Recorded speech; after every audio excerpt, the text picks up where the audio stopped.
mursyid kitab kita Al-Imam Hujjatul Islam Abu Hamid Ghazali rahimahullah ta'ala merujuk kepada tabi'in, selain daripada sahabat, selain daripada Quran, selain daripada hadis Nabi SAW. Nah, justru kita simpulkan nama-nama yang tersebut itu adalah tabi'in. Semuanya tabi'in saja. Ataupun para ulama yang sebelum masanya. Nah, kerana Imam Ghazali itu hidupnya pada tahun 501 Hijrah. Nah, bukan, meninggal dia 501 Hijrah kan? Ya, betul. Nah, jadi pada tahun-tahun sebelumnya itu berapa tahun? 300, nah lebih 100 tahun, berarti dia mungkin merujuk tabi'in dan mungkin merujuk tabi'in. Ya, begitu. Ya. Nah, terus kita. Kata musannif Al-Hasan berkata, barang siapa yang perkataannya bukan kebijaksanaan, yakni hikmah. Perkataannya bukan kebijaksanaan, yakni hikmah. Nah, hikmah itu sendiri terkait dengan ilmu. Ya. Nah, boleh saja disebut barang siapa perkataannya bukan kebijaksanaan, ai ilmu. Ya. Barang siapa yang perkataannya bukan kebijaksanaan, ai ilmu. Nah, ia sia-sia. Maksudnya itu adalah cakap yang sia-sia. Perkataan ai percakapan.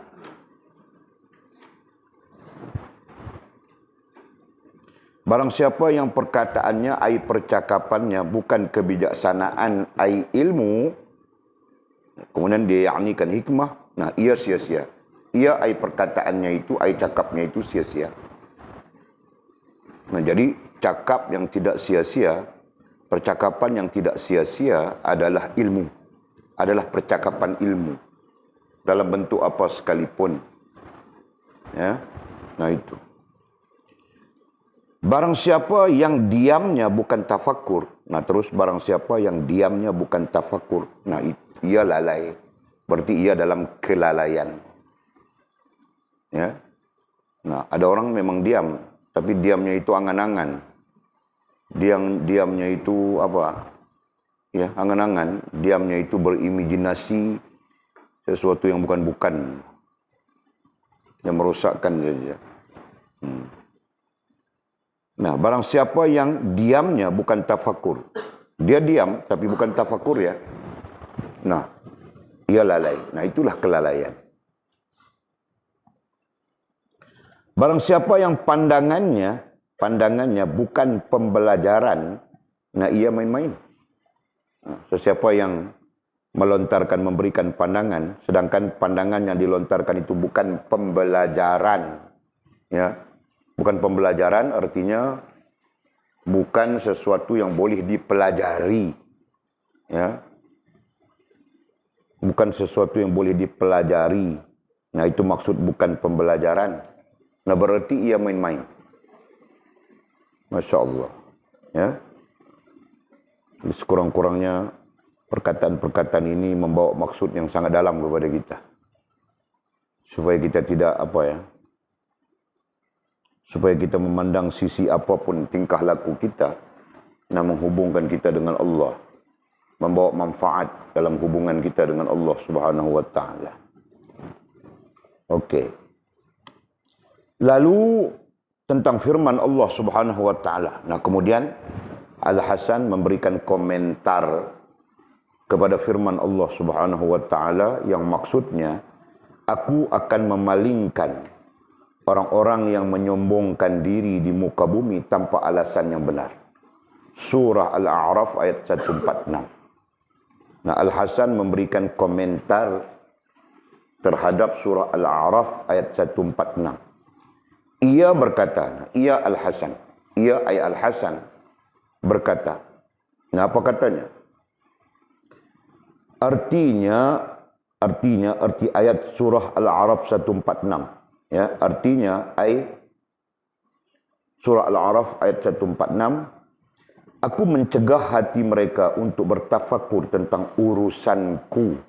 Nah, itu menurut Al-Hasan. Berarti dia juga seorang ulama ini. Ya, dia memberikan tafsiran pada Al-Quran. Nah, tafsirannya apa? Aku mencegah, aku ay Allah Subhanahu wa taala di situ. Ya, dia menafsirkan ayat aku memalingkan orang-orang yang menyombongkan diri di muka bumi. Nah, apa maksud aku memalingkan orang-orang yang menyombongkan diri di muka bumi tanpa alasan yang benar? Nah, maksudnya adalah aku mencegah hati mereka untuk bertafakur tentang urusanku. Nah, Allah, aku ay Allah mencegah hati mereka. Nah, mereka itu siapa? Yang memalingkan. Mereka itu yang memalingkan dan menyombongkan diri di muka bumi. Untuk bertafakur. Nah, tafakur kita belajar sudah apa? Tafakur ialah berfikir, itu kan? Kita belajar sudah. Tafakur ialah berfikir tentang urusannya. Berfikir tentang urusanku. Okay? Berfikir tentang urusan diri kita dengan Allah Subhanahu wa taala. Allah yang mencegahnya. Nah, itu bahaya. Ya. Allah Subhanahu wa taala yang mencegah, ya, Allah Subhanahu wa taala yang memalingkan, ya, hati-hati orang yang menyombongkan diri di muka bumi. Nah, orang yang menyombongkan diri itu apa? Kenapa? Nah, orang yang menyombongkan diri itu adalah orang-orang yang tidak menyediakan diri untuk taat dan patuh kepada Allah Subhanahu wa taala. Nah, itulah orang yang menyombongkan diri, ya. Jadi jika kita tidak bersedia untuk taat dan patuh kepada Allah, apalagi melanggar, ya, apalagi melanggar syariat Allah Subhanahu wa taala, nah itulah, ya, itulah orang-orang yang sombong terhadap Allah Subhanahu wa taala. Nah, orang-orang yang sombong itu nantinya Allah Subhanahu wa taala menahan hati mereka daripada tafakkur, ya, daripada bertafakkur tentang urusan mereka dengan Allah Subhanahu wa taala. Dalam arti kata yang mudah, nah Allah mencabut perasaan. Allah mencabut rasa dan perasaan di dalam hati-hati mereka untuk berhubungan dengan Allah Subhanahu wa taala. Nah, betul lah. Sebab itu kita lihat dia, kita selalu bertanya-tanya saja, kenapa mereka tidak faham, mereka tidak sedarkah, mereka tidak nampakkah, mereka tidak tahukah ini. Nah, sebenarnya bukan mereka tidak tahu, mereka tahu. Tapi Allah mencabut daripada hati mereka untuk berhubungan dengan Allah SWT. Nah, yang dicabut oleh Allah Subhanahu wa taala itu adalah tafakkur. Ya. Karena tafakkur itu adalah alat yang menghubungkan kita suatu dengan suatu. Nah, jika kita tafakkur dengan Allah, berarti tafakkur itu menjadi alat untuk menghubungkan kita dengan Allah Subhanahu wa taala. Ya kan? Nah, Allah mencabut tafakkur itu. Allah mencabut alat itu. Nah, sehingga mereka tidak lagi memikirkan, merasakan hubungan mereka dengan Allah Subhanahu wa taala. Ya. Nah, Walid pernah berkhidmat dipanggil berceramah di pusat di Batu Gajah sana. Pusat pemulihan akhlak. Ya. Budak-budak perempuan semua. Yang macam-macam keadaannya, mengandung luar nikah lah, begitulah, beginilah, banyak, ramai. Nah, ketika kita memberikan ceramah, bukan ketika memberi ceramah, luar daripada program ceramah, nah ada program dialog. Ya, dialog dipanggil dialog silaturahim. Nah, mereka menyoal kita menyoal mereka. Nah, antara perkara yang Walid tanya kepada mereka, kenapa kamu orang melakukan perkara-perkara yang menyebabkan terjadinya begini?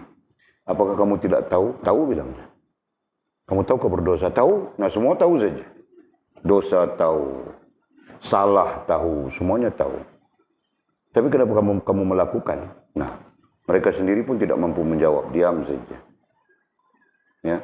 Nah, jadi kesimpulannya ya, kita tahu perkara itu salah, kita tahu perkara itu dosa, kita tahu perkara itu bercanggah dengan Al-Quran dan Sunnah, tapi terus juga terlibat dan sebagainya. Itu semua adalah kerana Allah mencabut, ya, kerana Allah mencabut, atau apa istilah yang disebutkan di sini, ya, mencegah. Nah, itu istilahnya, mencegah hati kita. Boleh saja kita sebut Allah mencabut daripada hati kita, ya, rasa dan perasaan. Yang alatnya adalah tafakkur tentang urusan kita dengan dia. Faham tak? Jadi apabila hidup kita tidak ada urusan dengan Allah Subhanahu wa taala, nah itu puncanya yang menyebabkan kita melanggar perkara-perkara yang dilarang oleh Allah Subhanahu wa taala sewenang-wenangnya. Ya. Fahamkah? Nah, orang kita sebut kita tadi mudah-mudahan menjadi pengajaran dan pelajaran kepada kita. Nah, kita sebut orang-orang kemudiannya bebas melanggar perintah Allah Subhanahu wa taala seolah-olah mereka seperti tidak tahu. Nah, bukan tidak tahu, bahwa mereka pun tahu. Ya, mereka tahu bahwa apa yang mereka langgar itu, apa yang mereka lakukan itu salah, berdosa dan sebagainya. Tetapi mereka lakukan juga tanpa merasa apa-apa. Nah, jadi persoalannya kenapa? Jadi jawabnya kita di sini ialah Allah mencegah, Allah mencabut dari rasa dan perasaan mereka. Hati di situ kan? Hati, ai rasa dan perasaan mereka. Ya, Allah mencabut daripada hati, ai daripada rasa dan perasaan mereka. Tafakkur. Ya, tafakkur. Nah, tafakkur itu alat yang menghubungkan mereka dengan Allah Subhanahu wa taala. Berarti Allah mencabut alat itu. Nah, apabila Allah mencabut alat itu, nah mereka tidak ada fikir lagi, kan? Nah, bukan semestinya mereka, kita juga begitu. Apabila Allah mencabut alat yang namanya tafakkur itu, nah kita pun akan melakukan hal yang sama. Kan? Kita pun akan melakukan hal yang sama. Kita pun akan terlibat dengan perkara berdosa tanpa ada rasa apa-apa. Ya? Kita pun akan terlibat dengan perkara yang salah, yang bercanggah, yang maksiat, tanpa ada rasa takut dan sebagainya. Nah, jadi sangat bahaya itu. Kan? Nah, sisi lain, betapa pentingnya tafakkur itu. Nah, kita lihat dari sudut itu ya. Betapa pentingnya tafakkur, karena tafakkur itulah yang menghubungkan kita dengan Allah Subhanahu wa taala. Dan kemudian seterusnya hubungan itu menjadi semakin teguh, semakin kuat, semakin apa, nah itu seterusnya. Oke. Mudah-mudahan tidak berlaku kepada kita bahwa Allah mencabut. Kita pun baru belajar saja, Nah, Walid umur 50 tahun baru belajar saja. Baru kenal wah itu, ini. Nah, kalau Allah SWT cabut dari hati Walid, nah rusak saja Walid terus. Abu Sa'id Al-Khudri, mudah-mudahan Allah merahmatinya, berkata bahawa Rasulullah SAW bersabda, berikanlah kepada mata anda bahagian daripada ibadahnya. Berikanlah kepada mata kamu, anda kita tukar sudah kepada kamu ya. Berikanlah kepada mata kamu bahagiannya daripada ibadah. Nah, maksudnya sisi lainnya dalam teks Arabnya, bawalah matamu supaya beribadah. Kurang lebihnya bunyi begitu teks Arabnya. Berikanlah, bawalah kepada matamu, kepada mata kita bahagiannya, bahagiannya haknya mata kita, ya, berkait apa? Berkait dengan ibadah. Nah, sebab itu ayat ringkasnya, bawalah mata kita beribadah. Nah, macam mana mau beribadah dengan mata? Ya, kita belajar ibadah itu dengan anggota badan kita yang lain saja kan. Nah, dengan mata, dengan telinga, macam mana? Nah, di sini sebut mata saja. Ya Rasulullah, bertanya sahabat, "Miji kau kalau batuk jangan datang bah.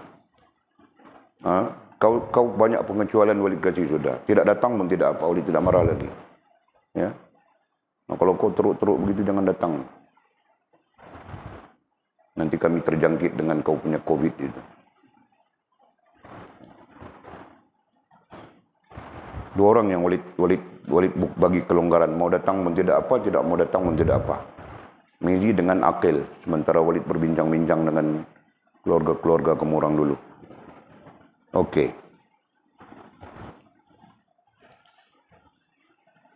Ya Rasulullah, bertanya sahabat bertanya, apakah bahagian daripada ibadah itu? Apakah bahagian daripada ibadah daripada apa tadi ya?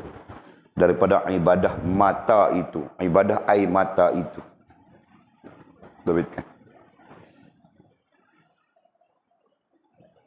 Ya Rasulullah, apakah bahagian daripada ibadah air mata itu? Nah, pertanyaannya sekitar ibadah mata tadi kan. Tanya para sahabat.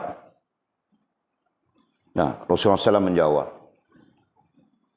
Pandangan terhadap mushaf. Nah, sebahagian daripada ataupun ibadah mata itu antara lainnya adalah pandangan terhadap mushaf. Pandangan terhadap ayat-ayat Al-Quran. Artinya melihat ayat-ayat Al-Quran. Dan bertafakur tentangnya. Dan bertafakur tentangnya ayat-ayat Al-Quran. Bertafakur tentangnya ayat-ayat Al-Quran. Nah, berarti di situ bukan pandang saja kan. Di situ adalah tartil. Nah, kita belajar sudah sebelumnya. Di situ adalah tartil dan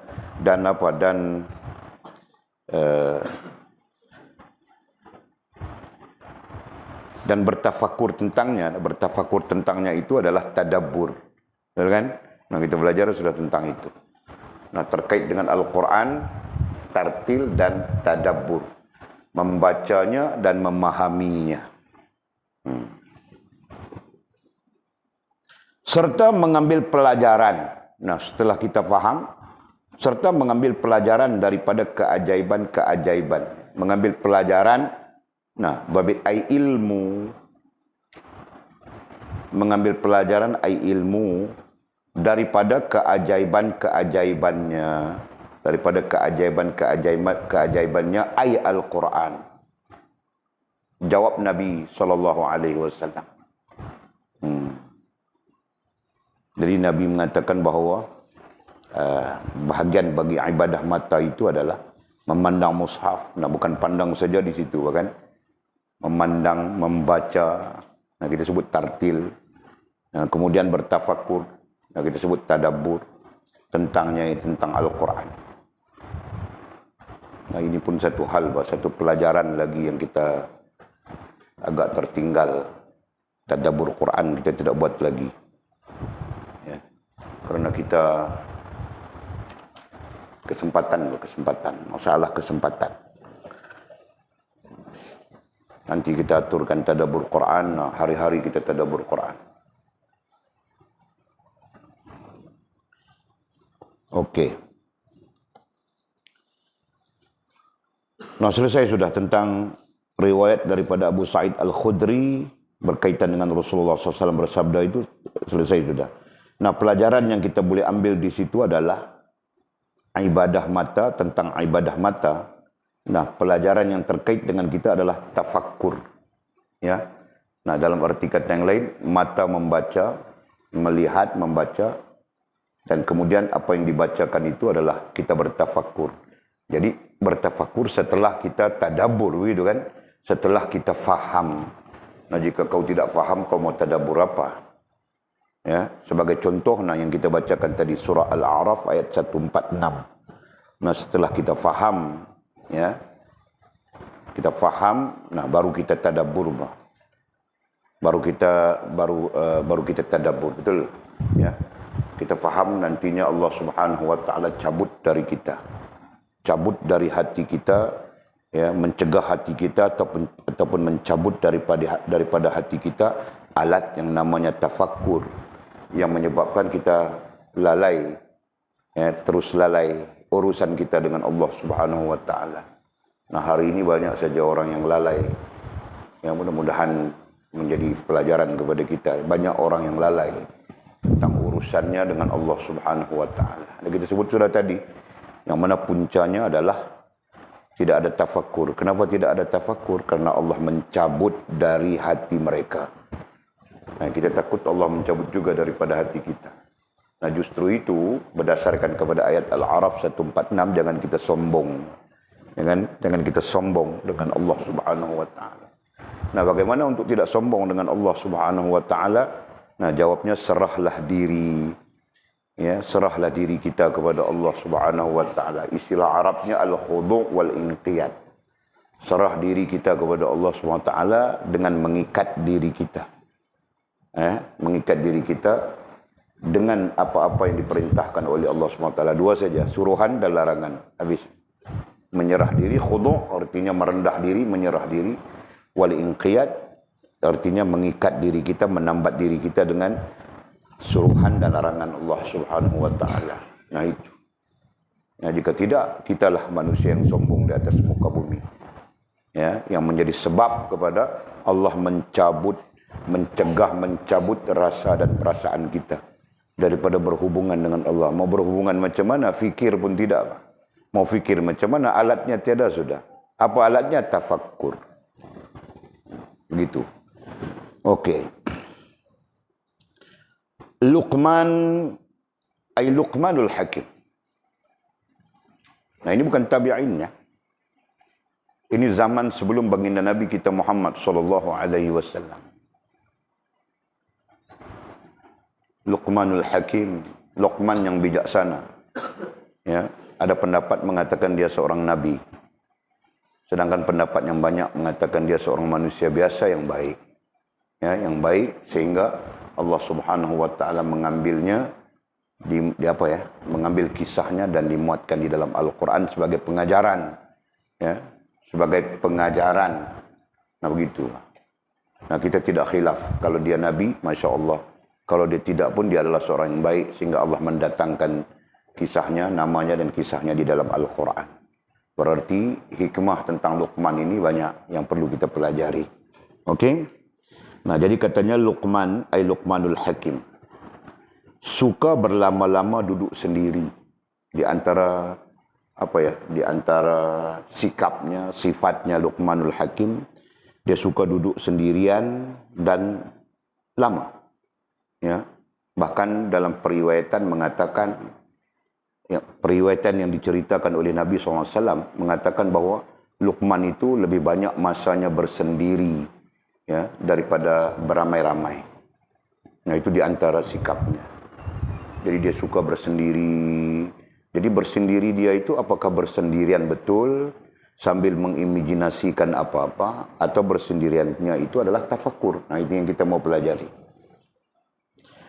Lalu hambanya melintas di hadapannya. Hambanya bukan hamba di situ, kerana dia pun seorang hamba, ya kan? Nah, sebab itu hal ini dibincangkan oleh para ulama, bukan hambanya. Ada yang mengatakan juru tulisnya, ya kan? Jadi Luqman itu dia bercakap, nah kemudian ditulis. Ya, ada pendapat mengatakan Luqman sendiri tidak boleh menulis. Dia bercakap, nah ada orang yang menulisnya, juru tulisnya. Okey, lalu hambanya ai juru tulisnya melintas di hadapannya. Ia bertanya, nah juru tulisnya bertanya, "Ya Luqman, Anda lama duduk sendiri." Ya Luqman, Anda lama duduk sendiri katanya. Anda kita tukar sudah kepada kamu. Nah, di sini bahasanya mungkin tidak kamu kan? Orang bercakap dengan Luqman. Okey. Kamu lama duduk sendiri. Kalau kamu duduk bersama orang-orang, nescaya mereka akrab denganmu. Nah, jadi si juru tulis ini seperti seperti memberi komen kepada Luqman, ya. Lama kamu duduk sendirian begini. Kalau kamu duduk bersama-sama dengan orang-orang yang banyak, nah mereka akan lebih akrab denganmu. Ya, dalam kisah Luqman kalau dibaca, dia adalah orang yang tidak suka bergaul ramai, tidak suka keramaian dan sebagainya. Nah itu. Kemudian Luqman menjawab, "Aku berlama-lama duduk sendiri untuk bertafakkur," katanya. Ya, jadi si Luqman ini ketika dia bersendirian, ya, lama-lama sebenarnya bukan bersendirian yang bukan sendirian yang lawa, bukan bersendirian yang lawa, bukan bersendirian yang tidak membawa manfaat kepadanya, tetapi dia bersendirian, berlama-lama bersendirian adalah bertafakkur. Ya, nah kalau kita bersendirian lama-lama lawa saja, bahkan mungkin lawa sepanjang bersendirian itu, main game lah, ya, mengimajinasikan boyfriend lah, yang ini mengimajinasikan awek lah, gitulah, ginilah. Yang tidak mengimajinasikan itu akan mengimajinasikan jadi raja lah, jadi sultan lah, kan? Nah itu bah. Ya, kita sebut kita. Nah, mungkin kita akan mengimajinasi dan mungkin kita akan mensia-siakan waktu diam kita. Nah begitu. Nah berbeza dengan Luqman. Ternyata ya berdiamnya dia dalam jangka masa yang panjang adalah untuk bertafakkur. Ya. Kemudian katanya lama bertafakkur adalah bukti jalan ke syurga. Nah dia menyambung kata bahawa lama bertafakkur adalah bukti jalan ke syurga katanya. Jadi tafakur itu sendiri kita faham sudah, menghubungkan kita dengan Allah Subhanahu Wa Taala. Nah Luqman juga berfikir begitu, tafakurnya akan menghubungkannya dengan Allah Subhanahu Wa Taala. Nah yang menghubungkannya dengan Allah Subhanahu Wa Taala, sesiapa pun yang menghubungkan dirinya dengan Allah Subhanahu Wa Taala berarti dia menuju jalan syurga. Nah itu hakikatnya. Ya, jika kita menghubungkan diri kita dengan hawa nafsu, jika kita menghubungkan diri kita dengan syaitan kita, jika kita menghubungkan diri kita dengan iblis, nah jika kita menghubungkan diri kita dengan sesuatu yang sia-sia, nah itu sebenarnya kita sedang menuju jalan ke neraka, ya kan? Nah, kita andaikan begitu saja, lawan daripada perkataan yang kita sebutkan ini. Nah justru itu kalau kita faham, jika kita faham, kenapa kita mau buang masa kita dengan sia-sia. Itu okey. Khalifah Umar Ibn Abdul Aziz berkata, nah salah seorang khalifah ahli sunnah wal jamaah dalam kerajaan Abbasiyah, ya. Salah seorang khalifah ahli sunnah wal jamaah. Nah, namanya adalah Umar Ibnu Abdul Aziz. Nah, dia berkata, apa katanya?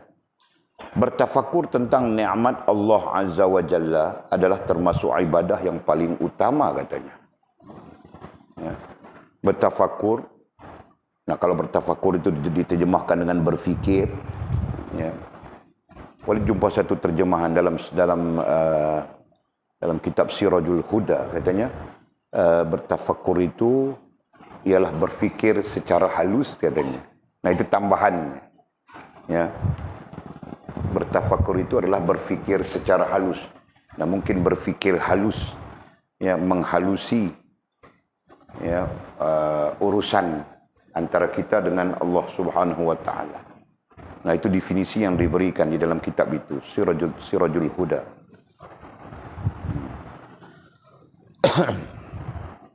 Okey. Kemudian katanya, bertafakur tentang nikmat Allah Azza wa Jalla adalah termasuk ibadah yang paling utama. Maksud paling utama di situ adalah aula, ya, dalam bahasa Arab disebut aula, paling utama. Cuma dari sudut berfikir, ya, bukan dari sudut perbuatan. Adapun ibadah yang paling utama dari sudut perbuatan, dari sudut anggota badan kita, dari sudut jasmaniah maksudnya adalah solat, ya. Nah, tidak ada hadis yang mengatasi hal itu. Ya. Ibadah paling aula, paling utama dari sudut jasmaniahnya adalah solat. Ya. Dari solat kita 2 rakaat itu lebih besar daripada zikir kita yang banyak-banyak. Ya. Nah, melainkan zikir itu untuk melatih diri kita berhubungan dengan Allah Subhanahu Wa Taala.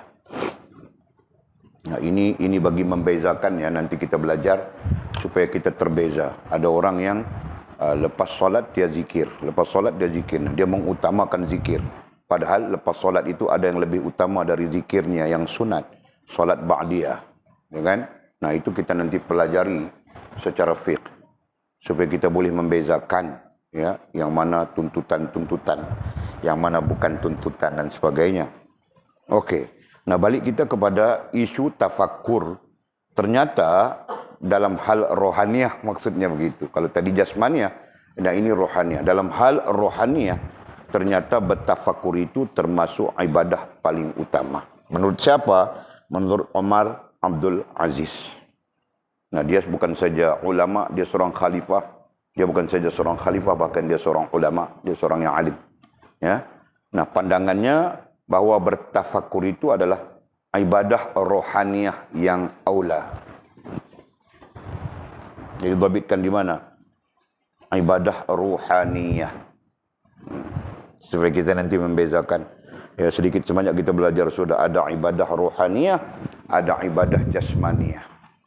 Nah, ibadah jasmaniyah itu membabitkan anggota kita.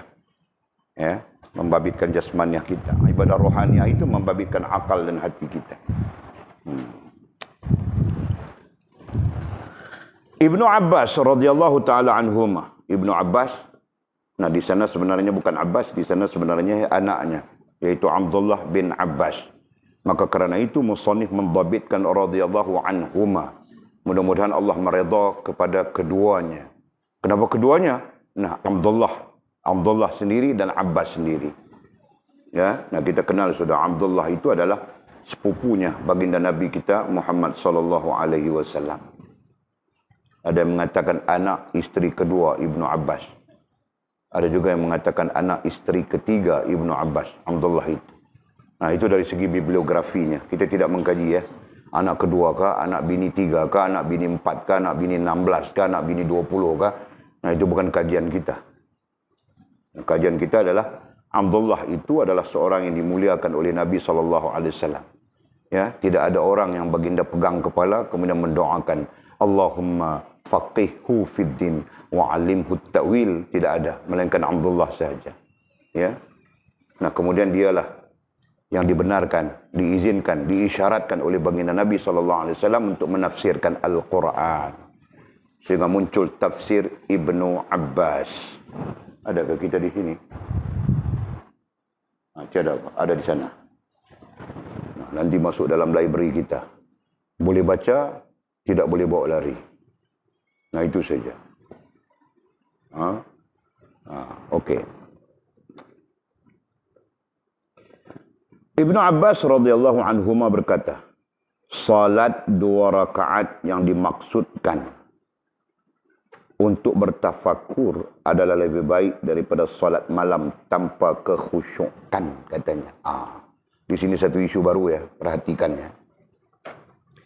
Katanya, kata Ibnu Abbas, karena ini orang yang otoritinya datang daripada Nabi SAW. Ya, orang yang memang berotoriti. Ya, daripada Nabi SAW. Nah, nanti ada sahabat-sahabat yang pada zaman Nabi mereka tidak mempunyai otoriti. Setelah wafatnya Nabi SAW, nah, umat Islam ketika itu mengangkat mereka dan memberikan otoriti ilmu kepada mereka. Antaranya adalah Ibnu Mas'ud radhiyallahu taala anhu. Ya. Nah, itu. Nah, jadi Ibnu Abbas ini orang yang berotoriti, orang yang diberikan otoriti oleh baginda Nabi SAW sendiri.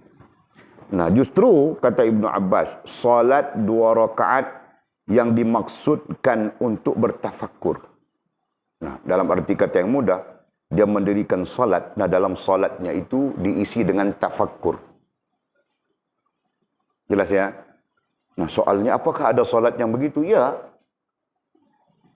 Ada salat yang begitu, betul. Pernah Walid dengar Syekh kami meriwayatkan daripada Ummul Mukminin radhiyallahu taala anha bahawa Rasulullah sallallahu alaihi wasallam mendirikan salat. Nah, ketika dia mendirikan salat itu, ketika Aisyah mendengarnya seolah-olah dia mendirikan satu salat yang lain daripada yang lain.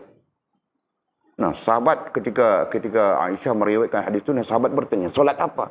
Nah, aku seperti terdengar dia menyebut mengatakan, tapi bukan lafaz ya, seperti dia mengatakan bahawa solatnya itu adalah solat tafakur. Nah, hadis itu. Ya. Solatnya itu solat tafakur. Nah, kemudian aku bertanya, selepas Rasulullah SAW solat, nah Aisyah pun bertanya kepada Rasulullah, wahai Rasulullah, solat apa? Nah, Rasulullah SAW menjawab bahawa aku solat bertafakur. Ya. Lalu kemudian Aisyah bertanya lagi, apakah ini kewajiban? Nah, Rasulullah mengatakan, sekiranya aku tidak membimbangi, memberatkan umatku, ya, nescaya aku akan menyuruh mereka bersolat tafakur. Nah, para ulama dalam hal ini tidak mengambil dalil itu sebagai apa ya? Sebagai hadis-hadis ibadah. Para ulama lebih mengambil hadis itu sebagai motivasi kepada tafakur. Ya. Sebagai motivasi kepada tafakur. Sehingga para ulama kemudian mengatakan tafakur itulah yang menghidupkan akal. Ya. Ya, jadi kita abaikan hadis itu dari sudut dari sudut solat sunat tafakur itu. Nah, takut-takut nanti kita menyalahi para ulama yang ahli di dalam soal itu. Nah, kita andaikan bahwa solat tafakur itu tidak ada. Ya kan? Nah, tetapi tafakur itu ada. Ya. Tafakur itu ada. Bahkan tafakur itu juga dianjurkan oleh Al-Quran, oleh baginda Nabi kita SAW sendiri. Nah, begitu. Okey.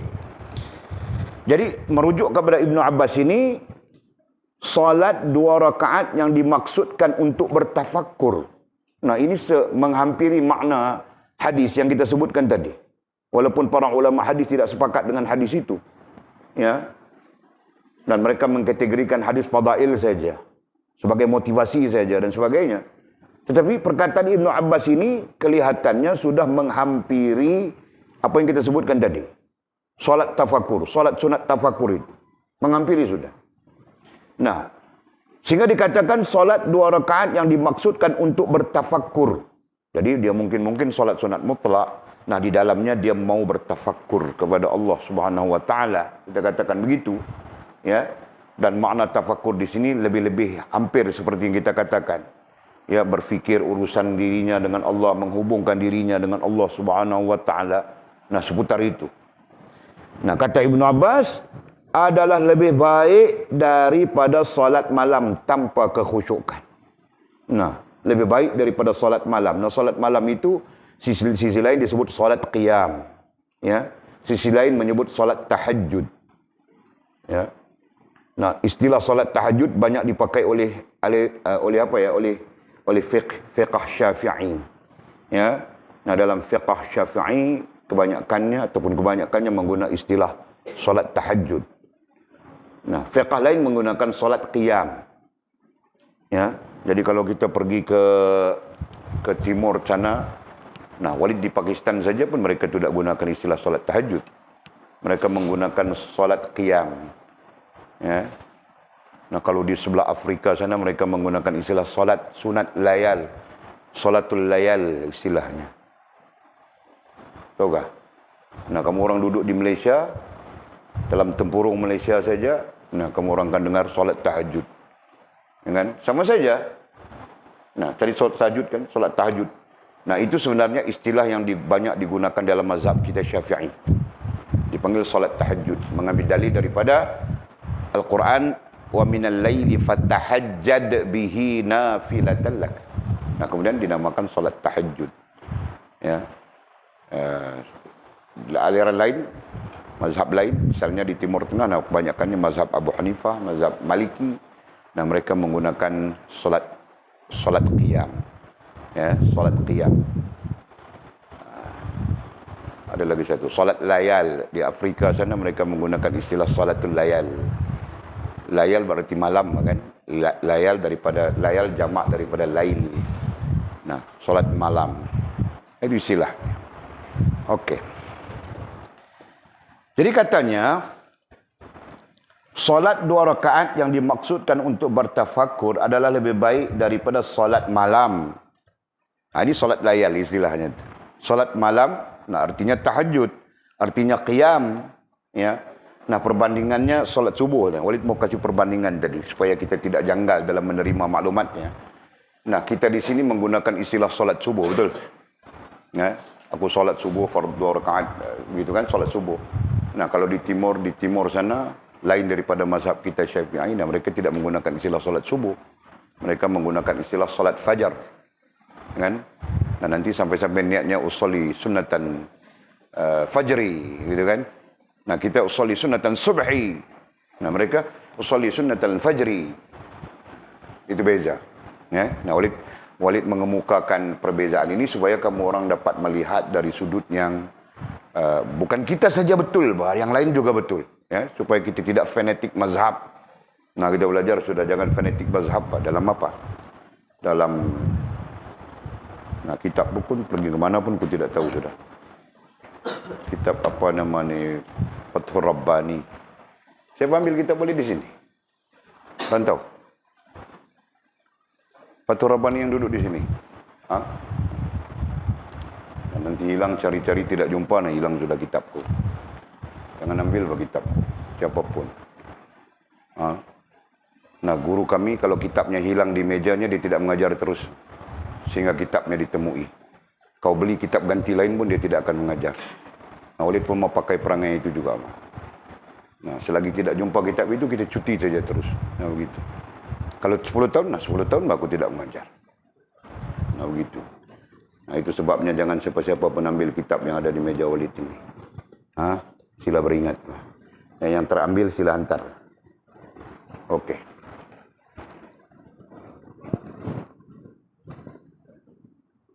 Nah, terus apa katanya lagi?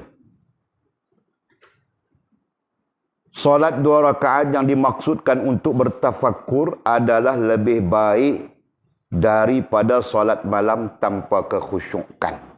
Nah, berarti solat malam itu juga bagus. Solat malam itu juga baik. Kenapa? Warat daripada Al-Quranul Karim.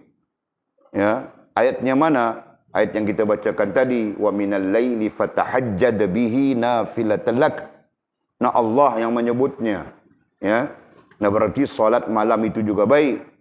Jadi yang membezakan tidak bagus, tidak baiknya solat malam berbanding dengan solat sunat 2 rakaat di waktu lain yang bertafakur, nah kekhusyukan. Itu perbezaannya. Nah, jika solat malam itu dengan khusyuk, nah itu berarti bagus. Kan? Nah, jika solat malam itu tidak khusyuk, nah lawan tidak khusyuk itu apa? Kepala merapu saja. Solat malam ya solat malam, tapi kepalanya begitu, begini, begitu, begini. Ada orang yang solat malam kerana mau tarik rezeki. Dia mendapat fatwa daripada seorang syekh. Nah, ini orang tanya Walid. Dia mendapat fatwa daripada seorang syekh katanya. Syekh pun di Kedah saja. Ini menyebabkan aku pun heran juga. Kan? Katanya syekh ini kasih dia petua katanya, petua. Solat tahajud ini menarik rezeki, mendatangkan rezeki. Nah, Walid percanggah langsung hal itu. Ya. Solat tahajud tidak boleh mendatangkan rezeki. Kenapa?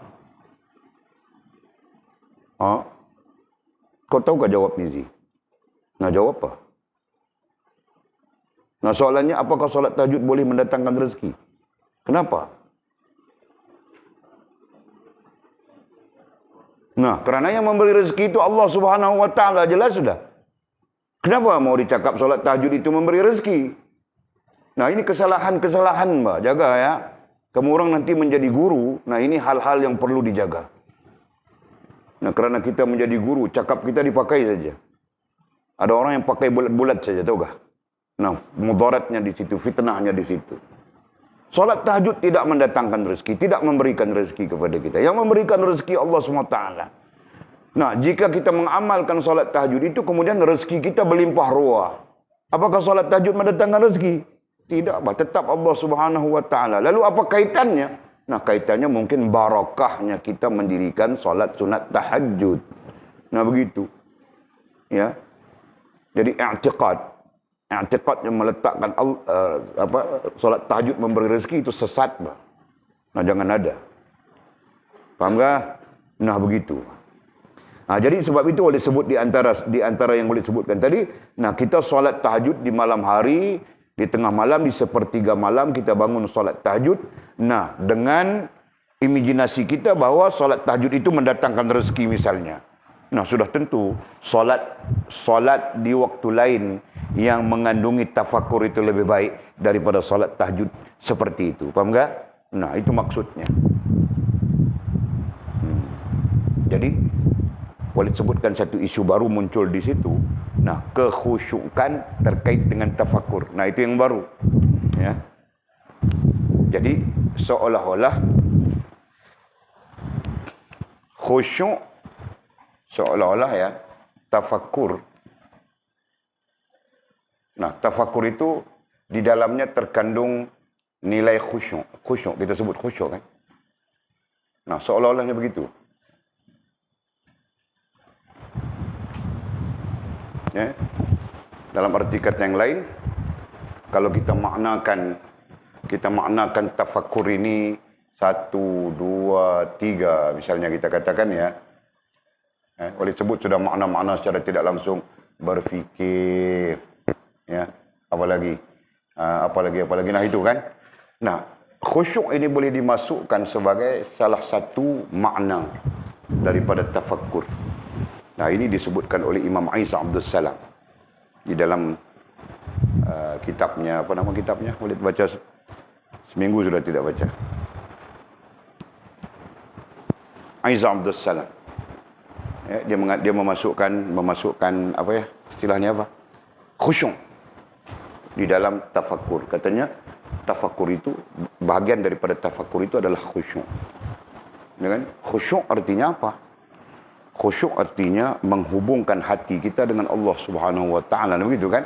Nah, rupa-rupanya tafakkur pun itu kita sebut sudah. Tafakkur antara lain adalah berfikir untuk menghubungkan diri kita dengan Allah Subhanahu wa taala, menghubungkan jasmaniah, rohaniah kita dan jasmaniah kita dengan Allah Subhanahu wa taala. Ya kan? Nah. Okey. Jadi sekarang kita dapat satu lagi ya. Mudah-mudahan menjadi ilmu kepada kita.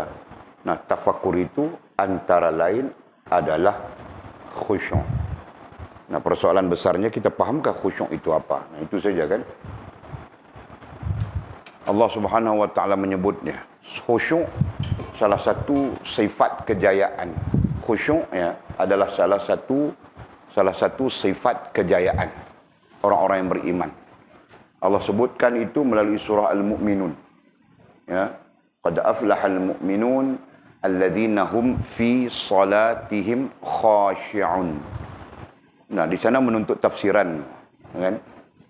Sungguh berjaya seorang mukmin itu apabila ia khusyuk di dalam salatnya. Alladzina hum fi salatihim, yang mana mereka fi salatihim, dalam salat mereka khusyuk. Mereka khusyuk di dalam salat mereka. Nah, khusyuk ditafsirkan oleh banyak para ulama. Ada yang mengatakan khusyuk itu betul dan sebagainya. Tetapi Walid lebih tertarik dengan khusyuk itu maknanya hatinya terhubung dengan Allah Subhanahu wa taala. Ya, itu makna yang diberikan oleh tafsir-tafsir yang cenderung kepada aliran tasawuf. Nah, mereka memberikan makna khusyuk dengan makna terhubungnya rasa dan perasaan, hati mereka dengan Allah Subhanahu wa taala. Ya. Nah, ini membawa maksud lain dalam pencerahannya, ya. Rasa dan perasaan mereka tidak pergi ke lain selain daripada berhubung dengan Allah Subhanahu wa taala.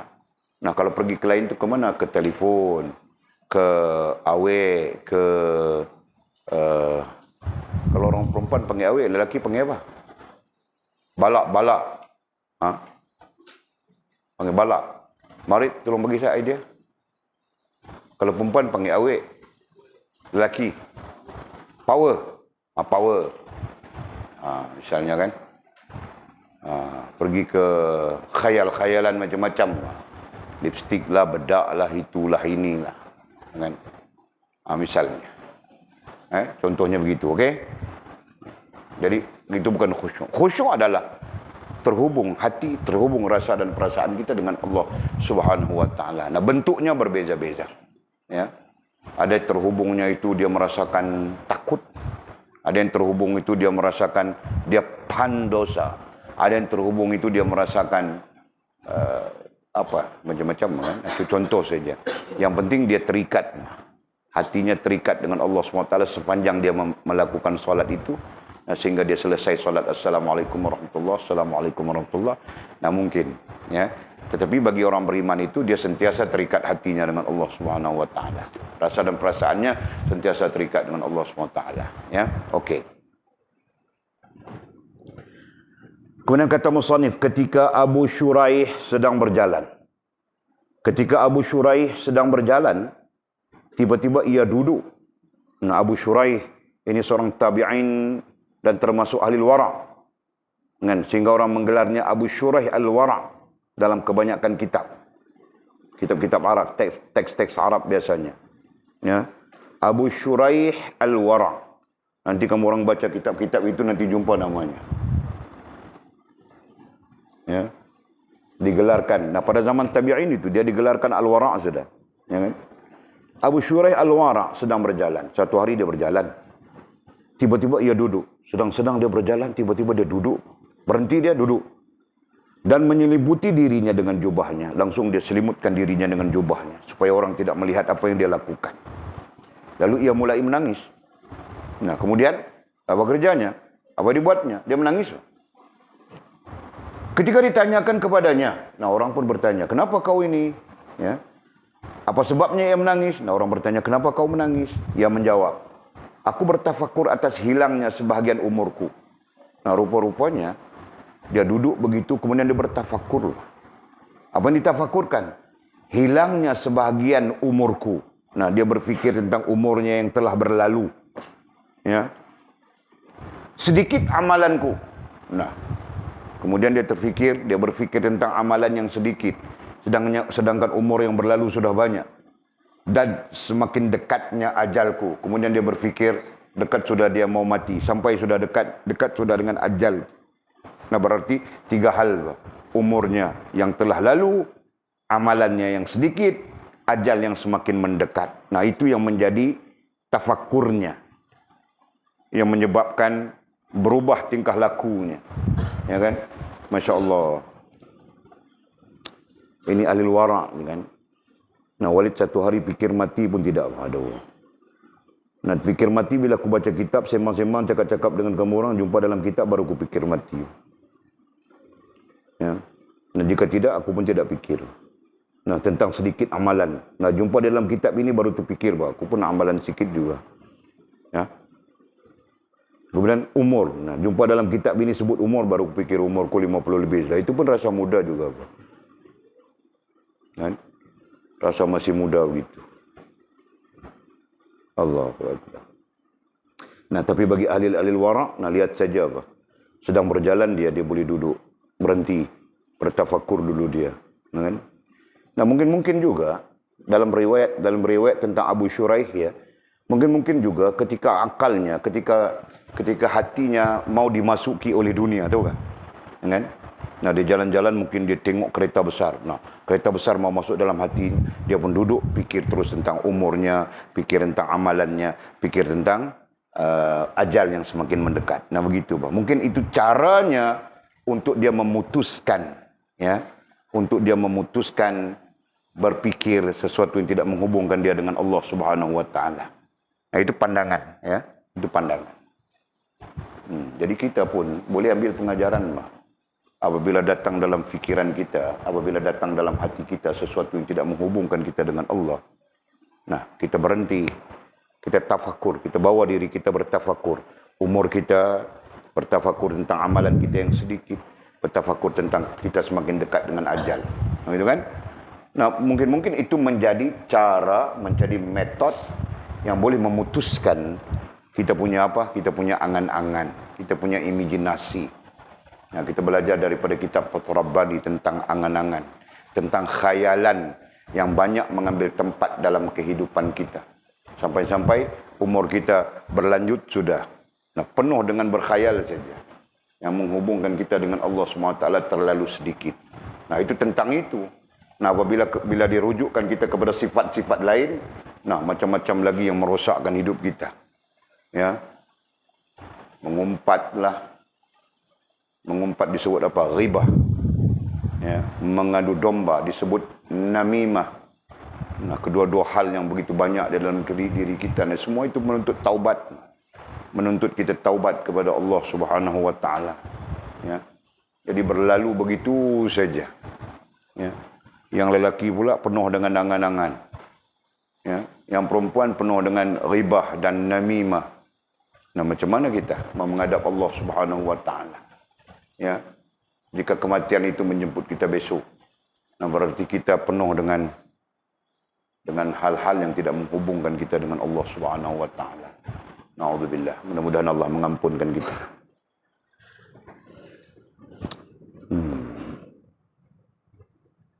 Abu Sulaiman berkata, ini juga tabi'in. Abu Sulaiman berkata, nah kita semakin banyak melihat kepada perkataan tabi'in tentang tafakur ini. Abu Sulaiman berkata, tafakur di dunia adalah hijab daripada akhirat yang mewariskan hikmah, yakni kebijaksanaan dan menghidupkan hati. Tafakur di dunia adalah hijab.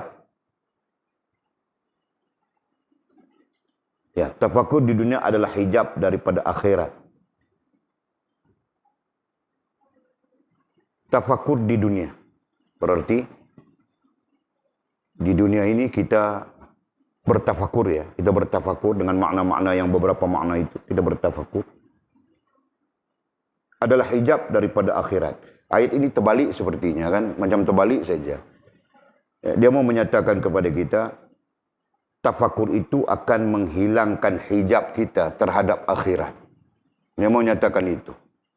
Ya. Tafakur itu akan menghilangkan, akan menghapuskan, ya, akan membawa kita, akan mencabut, mengeluarkan hijab hati kita terhadap akhirat. Nah, begitu ayatnya, susun. Walid bukan ahli bahasa, ya.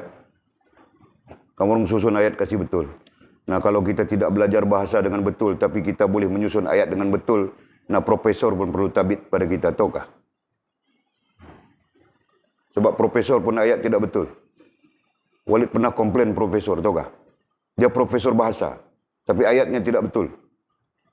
Walid komplain. Dia bilang, saya ahli bahasa. Ya betul, ahli bahasa. Tapi profesor berbahasa tidak betul. Di mana tidak betulnya? Nah, Walid tunjuk bah. Nah, dia mengaku betul. Saya salah. Nah, berarti kita murid lagi teror dari dia, kan? Tapi dia guru, kita hormatnya, walaupun kita teror dari dia. Nah, dia salah di mana? Dia mencampur adukkan bahasa Melayu dengan bahasa orang putih. Nah, itu Walid komplain. Nah, betul bah. Tahu tak? Nah, dia ahli bahasa, kita komplain betul. Nah, dia perlu terima, kan? Nah, itu saja. Nah, di sini Walid bukan ahli bahasa. Jadi kamu orang susunlah ayat itu kasih betul. Macam mana bunyinya?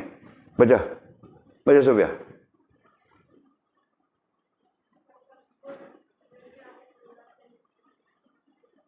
Mengeluarkan adalah tafakur dunia.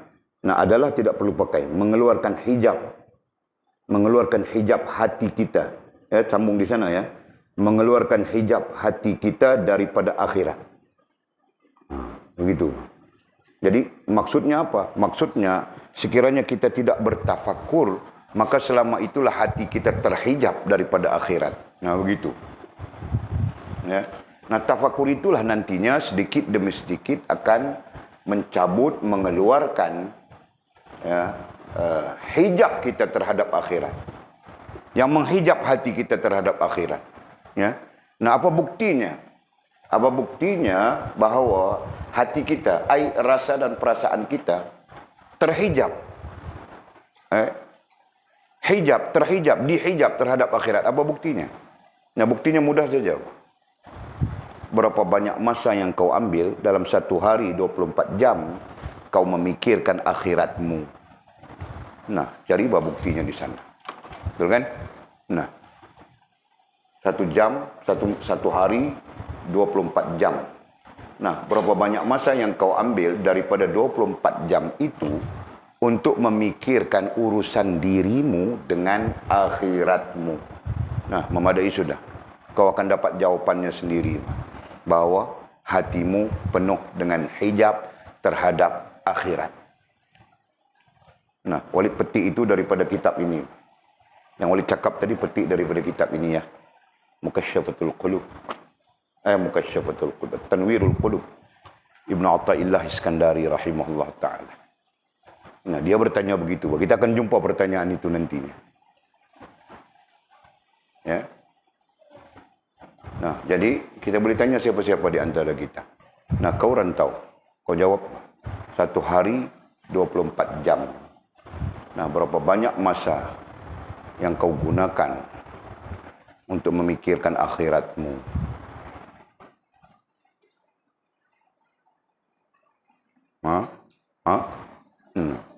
Kau pun serupa dengan aku juga kah? Jangan, bah. Jangan serupa dengan Walid, bah. Kau mesti lebih bagus, bah. Macam orang perempuan ni, dia orang ni bagus, bah, semua. Satu hari 2-3 jam mereka pikir akhirat saja. Nah, kita tanya Fas. Fas, nah satu hari masa yang diberikan Allah kepada kita 24 jam. Nah, berapa jam yang kau ambil masa untuk memikirkan akhiratmu, urusan akhiratmu? Kau jangan kasih malu aku ya, tadi aku kasih tahu sudah si rantau. Orang perempuan ini, bah.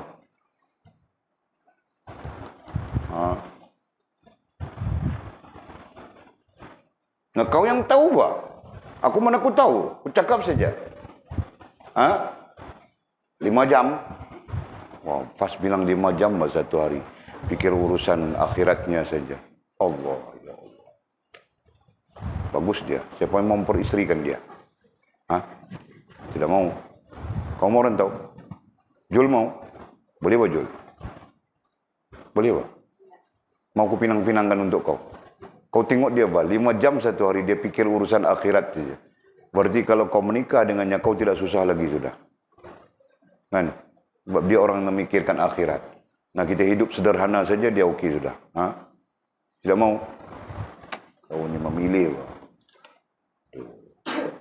Nah, Fas, 5 jam satu hari ya.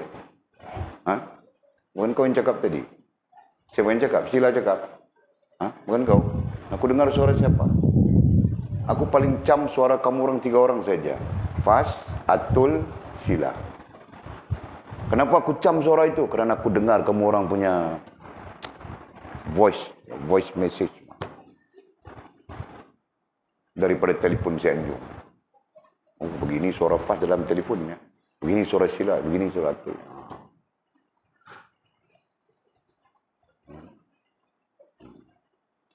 Nah, berapa jam Sila satu hari? Kau jangan kasih malu Walid, bah. Kasih tahu sudah dengan orang-orang ni semua. Tiada. Nah, kau berapa jam Atul? Allah kasih kau masa 24 jam satu hari. Nah, berapa jam kau ambil masa untuk memikirkan akhiratmu? Nah, contohnya nanti bangun di akhirat bagaimana aku? Ya. Dengan apa yang ku ada ini, mampukah aku menghadapi akhirat ini? Ya, hari yang tidak ada manfaat segala anak pinak dan harta benda. Ya, hari yang tidak ada manfaat apapun, melainkan apa yang kita lakukan, apa yang kita amalkan di dunia. Nah, bersih dia, nah sampai di hadapan Allah Subhanahu wa taala. Yang lain-lain tidak membawa makna apapun. Nah, itu contohnya. Nah, satu hari berapa jam kau ambil daripada 24 jam itu untuk berfikir tentang urusan akhiratmu.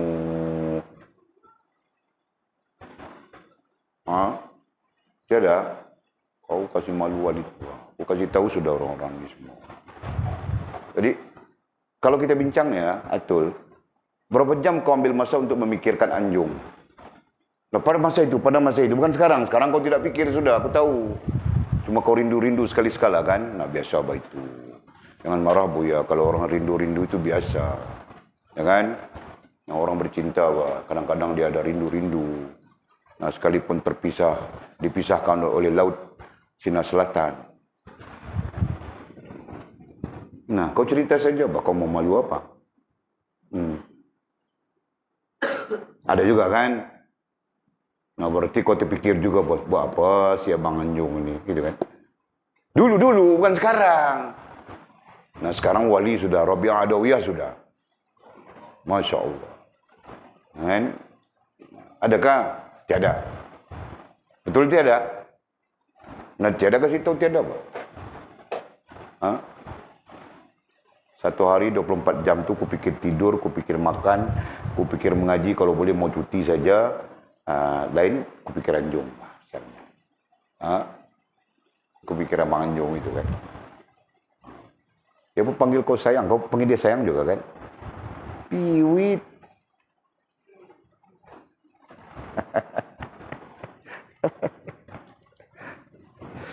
Okey, bah. Tidak penting ku tahu daripada kamu orang. Nah, ini soalan masing-masing kita. Sama saja, ya. Nah, kamu orang pun perlu bertanya kepada diri. Nah, Walid pun lebih-lebih lagi perlu bertanya kepada diri. Allahu Akbar. Mana sudah? Oh, okey, bah. Ya. Jika kita tidak ada memikirkan urusan kita, urusan akhirat kita, nah itu tandanya hati kita ataupun rasa dan perasaan kita terhijab. Ya. Itu tandanya. Nah, jika rasa dan perasaan kita terhijab, kita tidak akan mewarisi hikmah. Ya.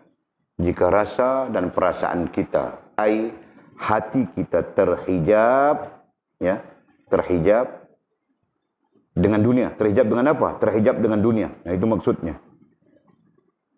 Nah, kita tidak akan mewarisi hikmah, katanya. Kita tidak akan mewarisi hikmah.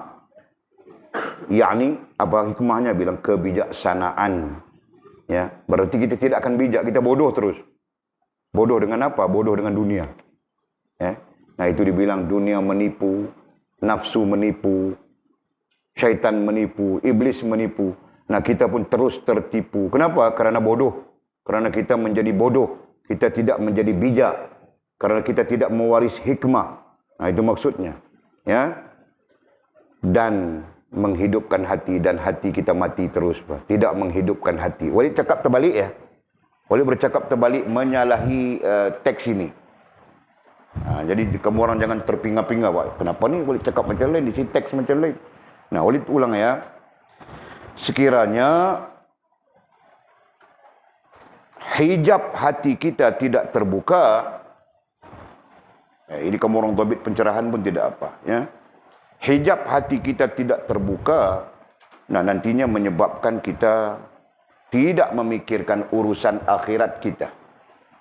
Nah, apabila kita tidak memikirkan urusan akhirat kita, kegagalan pertama adalah kita tidak mewarisi hikmah. Ya, ada dua kegagalan di situ. Kegagalan pertama adalah kita tidak mewarisi hikmah, yakni kebijaksanaan. Nah, itu yang Walid bilang tadi, apabila kita tidak bijak, berarti kita bodoh saja. Nah, hal itu tidak pelik. Ya, ada banyak hadis-hadis, bahkan Al-Quran sendiri, kemudian hadis, kemudian hujah-hujah para ulama pada menggambarkan kita tertipu, betul? Kita tertipu dengan dunia, kita tertipu dengan syaitan diri kita sendiri, kita tertipu dengan hawa nafsu kita, ya, kita tertipu dengan macam-macam. Betul? Dengan iblis dan sebagainya. Kita tertipu. Nah, orang bijak tertipukah? Ini bahasa mudah ya untuk kita berinteraksi. Nah, kenapa kita tertipu? Jawabannya karena kita bodoh.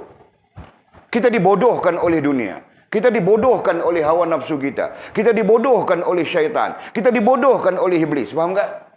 Nah, kerana itu kita tertipu. Nah, kebodohan kita itu berlalu sekian lama. Kalau Walid 52 tahun sudah penuh dengan kebodohan. Sekarang baru sedar sikit. Mana ada kesempatan lagi sudah. Nah, harap Allah SWT terima saja. Ya. Harap baginda Nabi SAW memberi syafaat dan mengaku umat kepada Walid tua nantinya. Nah, itu harapan. Ya, harapan. Mudah-mudahan benar, mudah-mudahan betul. Jelas kan? Ha? Nah, jadi apabila hikmah itu tidak kita warisi, nah berarti kita mewarisi kebodohan. Kita tidak mewarisi kebijaksanaan. Nah, kerana kebodohan itulah kita tertipu dengan apapun yang Walid sebutkan tadi. Nah, yang kedua, yaitu apa? Lawan daripada menghidupkan hati berarti hati kita mati terus, ya. Mati hati berarti mati rasa dan perasaan kita terus. Nah, itu berdasarkan ayat Walid terbalik daripada teks ini tadi. Nah, Walid mau dengar bahawa kau dhabit apa ayat terbalik kau itu. Mau lihat teks ini, cara memahami teks ini. Nah, terus busy. Hah? Tak tulis? Tak dhabit? Dah kau nganga saja buat apa? Kan Walid suruh tulis tadi. Nak baca Jul, kau punya? Kau pun tidak siap juga. Nak kau rantau?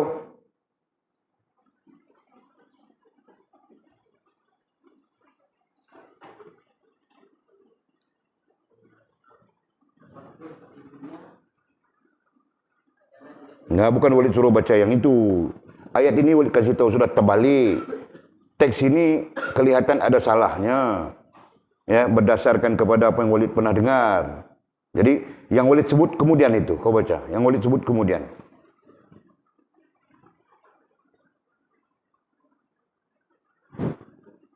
Nah, kau pun keliru juga, Pak. Nah, siapa yang tulis apa yang Walid cakap tadi?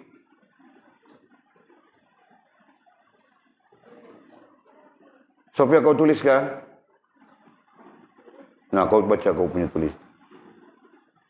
Kamu orang jangan takut mau baca, bah. Salah kita betulkan. Jika kau terus pakai yang kau tulis, itu tidak betul nanti. Nah, apa gunanya seorang guru kalau tidak membetulkan murid? Tahu tak? Nah, itu tugasku, bah. Ha? Jangan kamu orang berpegang dengan sesuatu yang belum aku sahkan. Nah, begitu. Jelas tak? Terus.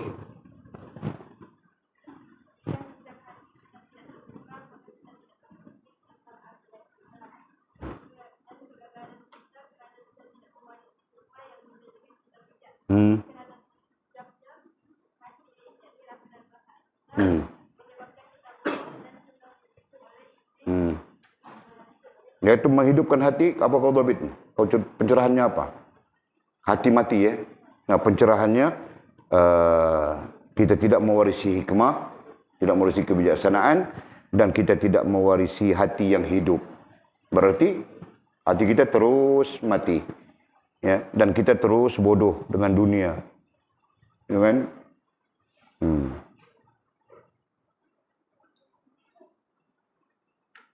Jadi itu satu sisi, ya. Nah, sisi lain. Nah, baru kita kepada sisi teks ini. Ya, sekarang sisi teks, ya. Perhatikan. Tafakur di dunia adalah hijab daripada akhirat yang mewariskan hikmah. Maksud mudahnya tafakur itu mewariskan hikmah. Ya.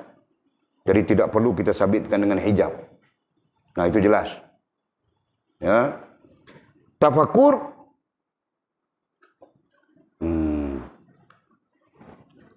Tafakur mewariskan hikmah, yakni kebijaksanaan dan menghidupkan hati. Nama madai sudah. Nah, ini percanggahan, terjemahan ini ada percanggahan dengan teks Arabnya.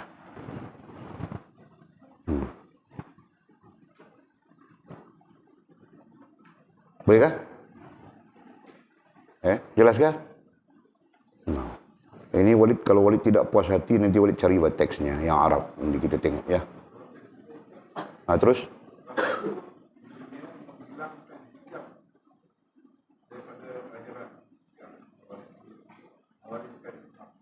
Ulang.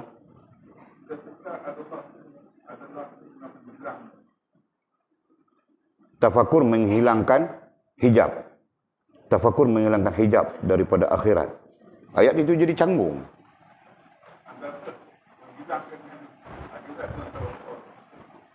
Pada saya keseluruhan ayat ini adalah canggung pada saya, kan, sebab saya duk teringat teks Arab dia tu.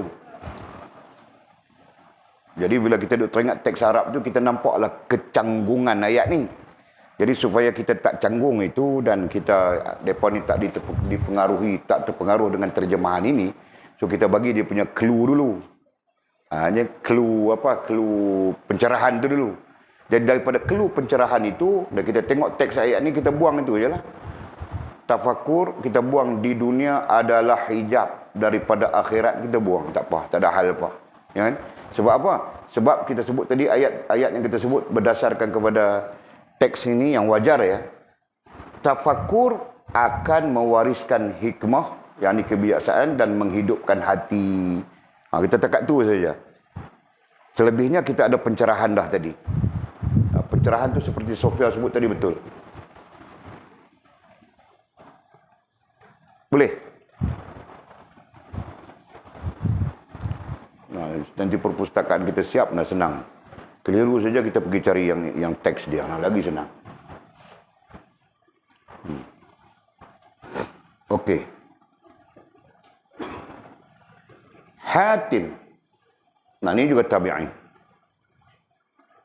Teks Arabnya menyebut Abu Al-Hatim. Itu teks Arab. Tapi itu ada perbezaan yang banyak juga di sini kalau kita perhatikan. Hatim berkata, dengan belajar bertambahlah ilmu. Ya, dengan belajar bertambahlah ilmu. Perkataannya adalah belajar. Belajar itu apa, Bang Kil?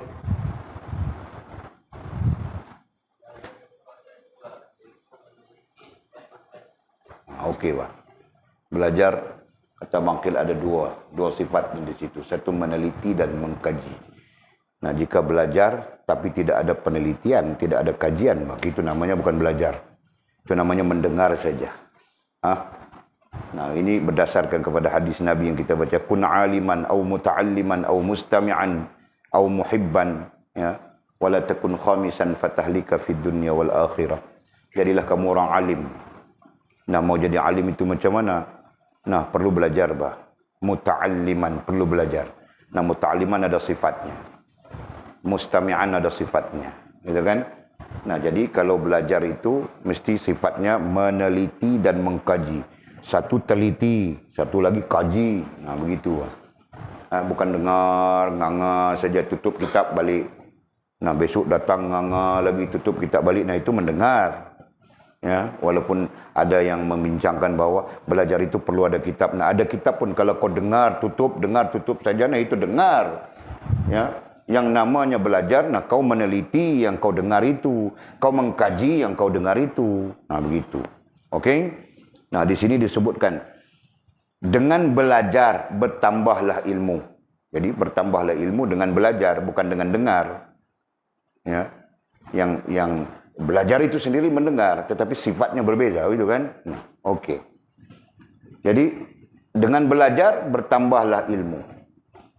Dengan zikir bertambahlah kecintaan. Ya. Dengan zikir bertambahlah kecintaan. Nah, kita belajar bukan terus kecintaannya. Kita belajar datang dari pertamanya suka, kedua sayang, ketiga cinta, keempat ketiga kasih, keempat baru cinta, gitu kan? Nah, jadi ketika kita dengan zikir, kita istiqamah dengan zikir, nah ini akan membuatkan kita mula-mula suka, lepas itu sayang, lepas itu kasih, lepas itu cinta. Nah, itu bah, realitinya begitu. Ya. Nah, pada orang yang memulakan zikir, ya, mula-mula dia suka dengan zikir itu, kemudian dia sayang. Lama kelamaan dia istiqamah, nanti dia kasih dengan zikir itu. Nah, akhirnya dia cinta kepada zikir itu. Nah, begitu keadaannya. Tapi kalau tidak mulakan sekarang, nah kau tidak akan sayang, kau tidak akan suka, tidak sayang, tidak kasih, nah tidak akan sampai kepada cinta. Ya, karena cinta itu ada permulaannya. Bahkan semua hal ada permulaannya, itu kan? Dan katanya, dan dengan tafakkur bertambahlah ketakutan. Jadi, dengan tafakkur akan bertambahlah ketakutan kita. Kepada siapa? Kepada Allah Subhanahu wa taala. Karena kita diajarkan oleh Al-Quran takut hanya kepada Allah. Ya, takut yang syar'i hanya kepada Allah Subhanahu wa taala. Dan selebihnya takut boleh juga kepada yang lain. Itu dipanggil takut yang adi, takut yang adat. Nah, boleh. Apa takut yang adat?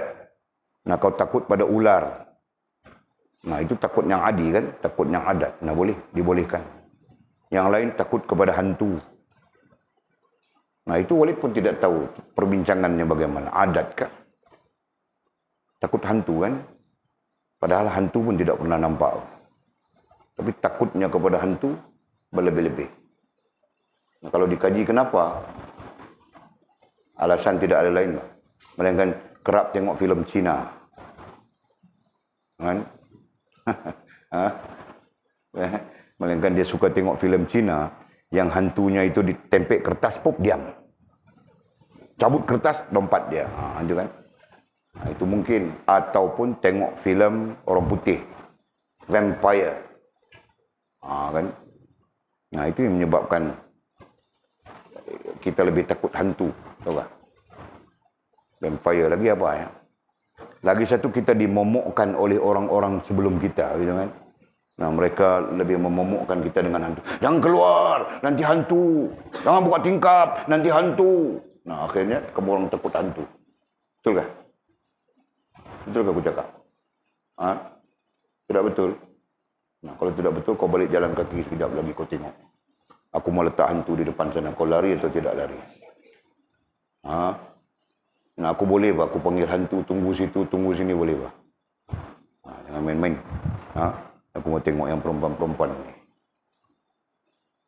Nah, itu kerana apa? Kerana Walid tidak takut hantu. Datang hantu, ku terajang saja dia. Betul. Nah, betul, bukan cakap besar. Kau fikir aku cakap besar, Jul? Nah, muka kau saja nampak macam aku cakap besar saja. Nah, kalau kau fikir aku cakap besar, kau panggil hantu itu, ku mau terajang. Betul tak? Kau panggil lah. Sekarang aku mau terajang kalau kau panggil. Nah, kau panggil pun tidak tahu macam mana aku mau terajang kau ni pun satu, Jul.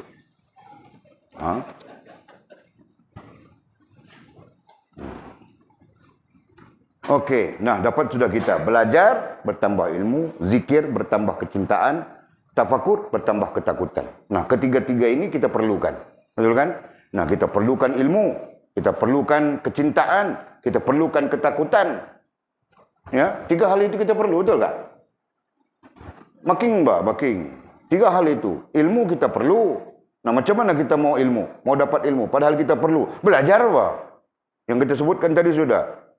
Jangan kita belajar dengan tidak tahu makna belajar. Ada orang belajar, dia sendiri tidak tahu makna belajar itu apa. Ya? Dia sendiri tidak tahu ilmu itu apa. Nah, dia mau cari benda, perkara yang dia tidak tahu. Mana mungkin dapat. Ya kan? Nah, orang yang tidak belajar, dia tidak tahu. Jadi, pada dasarnya kita perlu tahu belajar itu apa. Ya, kemudian yang kita mau itu ilmu. Nah, ilmu itu apa? Nah, itu hal-hal yang kita perlu tahu. Nah, aku ajar sudah kamu orang ya. Jangan ada yang tidak tahu. Jangan ada yang melupakannya. Okey. Jadi, mau ilmu, nah perlu dengan belajar. Mau kecintaan, nah berarti mau wujud rasa cinta di dalam hati kita, di dalam rasa dan perasaan kita, nah perlu zikir. Kalau dengan Allah, perlu zikir kepada Allah. Gitu kan? Kalau dengan Nabi, nah perlu bersalawat kepada Nabi. Kalau dengan orang, nah perlu sebut namanya. Gitu kan? Ya na. Satu hari kau sebut namanya 100 kali. Nah, dia pun batuk 3 kali, nah masuk bah. Kau punya panggilan itu. Nah, itu termasuk sihir juga, tahu kah? Nah, menyebut nama itu. Kan? Nah, macam fas. Mau jadi isteri ketiga si Anjung, Bang Anjung sehari 100 kali. Nah, nanti Bang Anjung batuk 3 kali, nah masuk sudah sihir itu. Coba. Mungkin tak? Nah, aku pun tidak tahu, aku cakap saja. Begitu juga kan? Nah, kalau kau mau kecintaan Allah Subhanahu Wa Taala, nah sebut nama Allah Subhanahu Wa Taala berulang-ulang, itu disebut zikir. Nah, nanti kau akan rasa, ya, kau akan rasa, hakikatnya akan rasa. Ya. Nah, itu tertakluk kepada kepekaan kita, kan? Kita zikir dengan penuh menghubungkan diri, atau kita berzikir dengan penuh kelalaian. Ya. Siapa yang berzikir, zikir dengan penuh menghubungkan diri, nah dia akan rasa daripada suka kepada sayang, daripada sayang kepada kasih, daripada kasih kepada cinta. Dia akan melalui itu. Ya. InsyaAllah dengan izin Allah Subhanahu Wa Taala. Dan seterusnya, nah kalau kita mau menginginkan ketakutan kepada Allah, nah ada orang tanya, macam mana mau takut kepada Allah? Macam mana mau takut kepada Allah? Orang bertanya begitu kan. Nah ini jawapannya, kalau kau mau takut kepada Allah Subhanahu Wa Taala, perbanyakkan tafakkur. Nah, ini memikirkan urusanmu dengan Allah Subhanahu Wa Taala. Nah, begitu kan? Sedangkan Ibnu Abbas radhiyallahu taala anhu berkata, nah, ini kita rujuk lagi perkataan Ibnu Abbas. Tafakkur tentang kebaikan mendorong orang untuk mengamalkannya. Ya, tafakkur tentang kebaikan mendorong orang untuk mengamalkannya. Maksudnya jika kita tafakkur tentang kebaikan. Nah, itu yang jadi ibadah itu kan. Yang jadi ibadah itu tafakkur tentang kebaikan. Nah, kalau kau tafakkur yang jahat, nah itu tidak jadi ibadah. Yang dimaksudkan wa yatafakkaruna fi khalqis samawati wal ard. Nah, itu yang menjadikan dia ibadah. Alladzina yazkurunallaha qiyaman wa qu'udan wa 'ala junubihim wa yatafakkaruna fi khalqis samawati wal ard, berfikir tentang apa yang diciptakan oleh Allah Subhanahu wa taala, dan itu menjadikan ibadah Nah, maksudnya adalah menghubungkan diri kita dengan kebaikan, bukan menghubungkan diri kita dengan kejahatan. Bahkan yang menghubungkan diri kita dengan kejahatan itu tidak dikaitkan dengan tafakkur. Ya, kerana apa? Kerana definisi tafakkur itu sendiri adalah memikirkan hubungan kita dengan Allah Subhanahu wa taala. Nah, begitu. Okey. Jadi katanya tafakkur tentang kebaikan mendorong orang untuk mengamalkannya. Nah, apabila kita berfikir tentang kebaikan, nah itu menjadi dorongan, menjadi motivasi untuk kita melakukan kebaikan itu. Betul kan? Nah, macam kita fikir macam mana ni aku ni kosong saja hati. Zikir pun tiada. Nah, Walid kasih sudah zikir itu. Nama pun zikir nafsi, zikir untuk diri sendiri.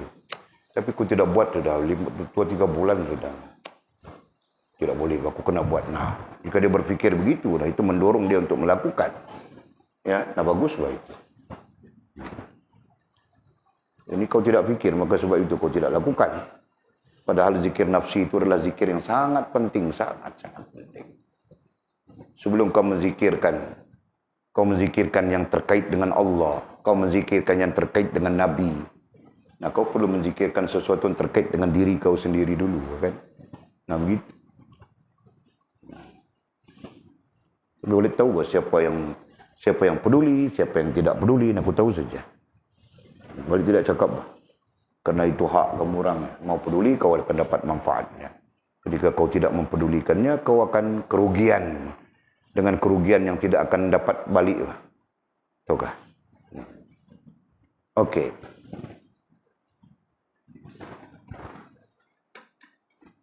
Jam berapa sudah? Allah, 10 minit sudah. Ha? Walid terasa perlahan-lahan saja Walid cakap. Sikit bah. Al-Hasan berkata, nah, tidak diketahui Al-Hasan ini apakah Al-Hasan Al-Basri ataupun Al-Hasan yang lain, tetapi mereka adalah tabi'in. Nah, itu senang. Atau paling tidak pun generasi tabi'in. Ya, antara tahun 300 sampai tahun 500, kerana Imam Ghazali wafatnya tahun 5011 baru wafatnya. Al-Hasan berkata, orang-orang berakal sentiasa mengulang-ulang zikir ke tafakkur dan tafakkur ke zikir. Nah, ini manfaat yang kita perlu ambil. Ya, orang-orang berakal katanya. Berakal ai hidup akalnya, bukan mati, bukan sakit. Orang-orang yang berakal ai hidup akalnya. Nah, mereka sentiasa mengulang-ulang zikir. Dan zikir itu sendiri sifatnya berulang-ulang, kan? Nah, mereka sentiasa mengulang-ulang zikir ke tafakur. Dari zikir membawa kepada tafakur. Dan tafakur ke zikir. Kemudian daripada tafakur membawa ke zikir. Nah, itu yang Walid ajar kamu orang. Ya. Dari zikir astaghfirullahalazim membawa dia kepada tafakur. Apa? Ya Allah, aku dipenuh dengan dosa begitu begini. Kan? Nah, dari tafakur itu membawa semula kepada zikir, membawa kepada istighfar, membawa kepada menghubungkan dia dengan Allah Subhanahu wa taala. Nah, itu maksud Al-Hasan. Masya-Allah, ini pelajarannya. Boleh ulang. Orang-orang yang berakal sentiasa mengulang-ulang zikir ke tafakur dan tafakur ke zikir. Sehingga mereka meminta hati mereka berbicara. Ya. Sehingga mereka meminta hati mereka berbicara. Perkataan meminta pada dasarnya tidak ada. Sehingga hati mereka berbicara. Nah, itu. Nah, itu berdasarkan kepada teks Arabnya. Bukan meminta. Ya. Sehingga hati mereka berbicara. Berarti hati itu hidup, segar, bugar. Nah, kamu orang belajar sudah ya. Hati yang hidup, segar, bugar akan berbicara. Apa bicara? Komunikasi rohaniah. Nah, kamu orang belajar sudah tentang itu. Ya. Hati yang mampu berkomunikasi secara rohaniah. mampu memahami ilham, mampu memahami mukjizat, ya, mampu memahami Al-Quran, mampu memahami Nabi, hadis-hadis Nabi, dan mampu memahami ilham. Nah, bukan itu saja, komunikasi rohani lagi, banyak lagi bahkan yang kita akan belajar sesuai peringkat kita. lantas hati mereka mengatakan kata-kata kebijaksanaan. Nah, ketika mereka sudah lazim, ketika mereka lazim dengan zikir, tafakur, zikir, sampai-sampai hati mereka subur, sihat, hidup yang kita sebutkan tadi ya, sampai-sampai hati mereka hidup, sihat, subur dan sihat, gitu kan? Nah, berarti hati mereka akan berbicara dan mereka akan berbicara dengan hati mereka, gitu kan?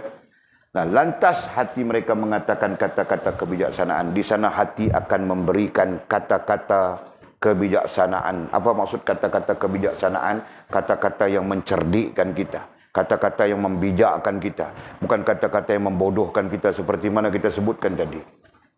Nah, kata-kata yang membodohkan kita, membawa ikut nafsu saja, membawa ikut iblis, membawa ikut syaitan, sebagainya. Nah, mereka akan memberikan kepada kita kata-kata yang bijak. Dalam arti kata lain, mereka membicarakan sesuatu yang baik, yang menghubungkan kita dengan Allah Subhanahu wa ta'ala. Nah, itu. Kenapa? Kerana hati ketika itu tidak dikuasai oleh nafsu. Tahu tak? Nah, kita belajar sudah tentang tahap-tahap itu ya. Sedangkan sekarang hati kita semua dikuasai oleh nafsu saja. Ya, la amarakum bisu, mengajak kita kepada perkara yang salah saja, menyalahi Allah, menyalahi Rasul. Ya. Nah, itu contoh ya, boleh sebutkan. Jadi untuk mencapai keadaan-keadaan seperti yang disebutkan tadi ya, hati kita mengatakan perkara-perkara yang bijaksana, perkara-perkara yang baik, perkara-perkara yang menghubungkan kita dengan Allah. Nah, pastikan kita menjadi orang yang berzikir, membawa ke tafakur, tafakur membawa kepada zikir. Nah, berulang-ulang begitu. Nah, mudah-mudahan kita sampai dan kita mencapai ya, seperti mana kita sebutkan. Amin ya rabbal alamin. Nah, kemudian kata musannif Ishaq ibnu Khalaf, wallahu a'lamu bishawabihi atau kama qala.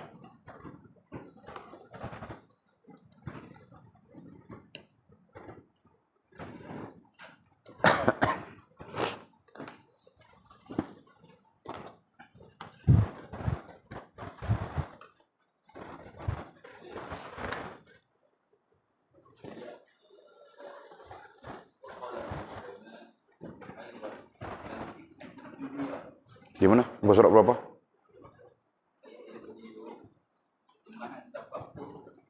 Okey.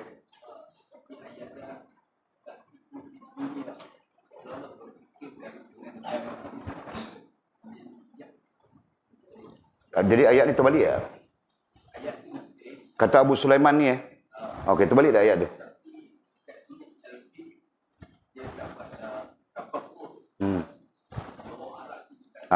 Jadi kesalahannya adalah dia tak boleh. Perkataan tafakur adalah nama khas. Dia bukan nama am. Jadi kalau dia sebut tafakur berarti menyalahilah.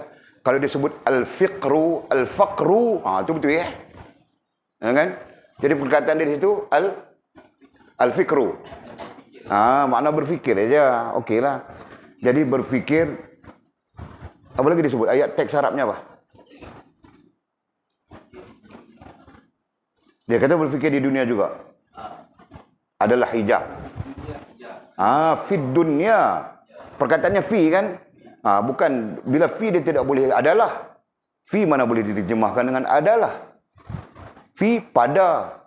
Fi tentang. Kan? Jadi perkataan berfikir tentang dunia adalah hijab daripada akhiratnya. Itu betul. Itu betul. Sebab itu kita baca ayat ni kita berusaha bercanggah dengan teks Arab. Jadi kalau nak pakai ayat ni perbetulkan tu.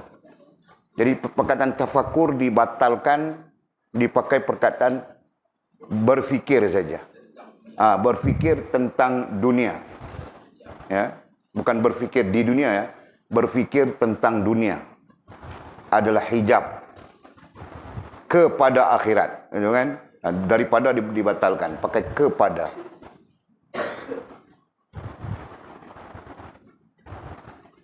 Berfikir tentang dunia adalah hijab kepada akhirat. Betul.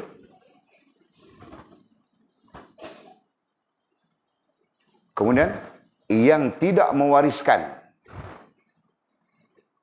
Baca balik teks Arab dia. Ada jumpa teks Arab kita baca bagi habis ya.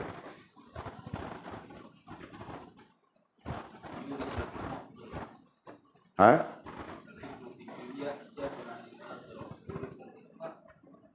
Dia sebut yurisul hikmah. Tidak ada nafi di situ.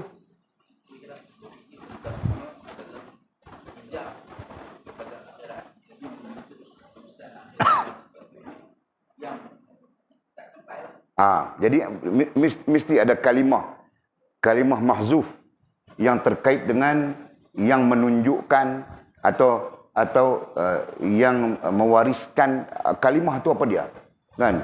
Jadi kita ulang balik ayat dia. Berfikir tentang dunia, hijab tu kita nak pakai. Okey.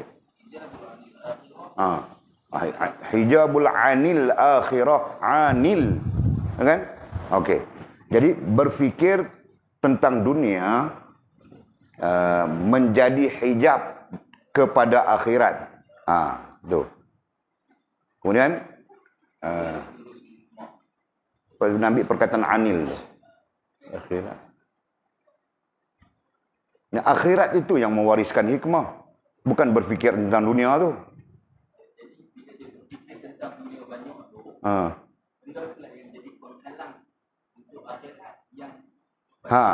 Yes.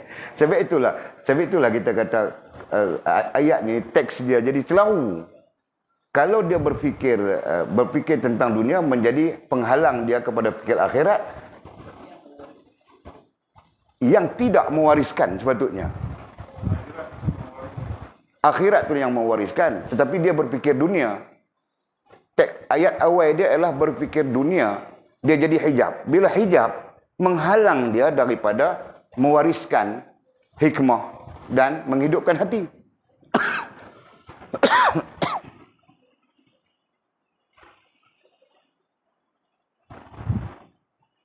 Boleh? Mari kita tulis tengok, kita kaji.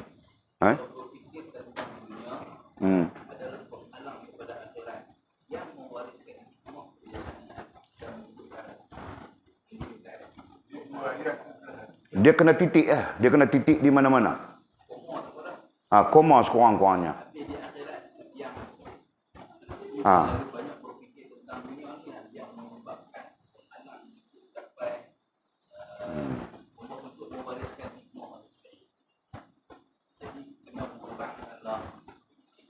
Enggak, kita faham yang tu. Cuma kita nak letakkan ayat ni bagi betul supaya anak-anak ni dia balik, dia mengajak balik isu betul. Kalau tidak, dia mengajak balik jadi celaru.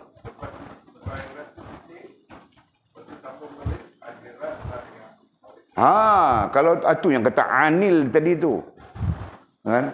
Ataupun kita pakai perkataan sedangkan akhirat itu mewariskan hikmah, kan? Dan menghidupkan hati. Misalnya begitu. Jadi kita nak bezakan ayat ni fikir dunia dengan fikir akhirat. Tu. Jadi kita pakai berfikir apa tadi? Baca balik. Berfikir tentang dunia. Perkataan adalah kita buang, kita pakai menjadi. Menjadi hijab kepada akhirat. Titik.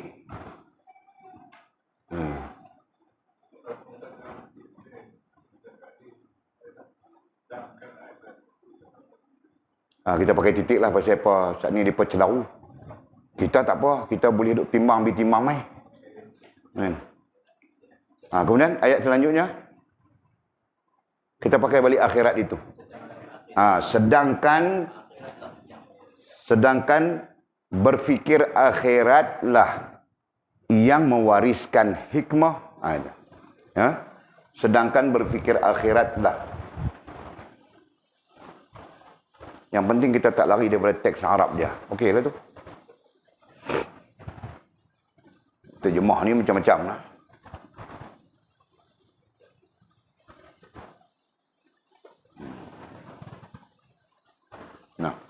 Sedangkan berfikir akhirat lah yang mewariskan hikmah, kebijaksanaan dan menghidupkan hati. Okey, memadai sudah.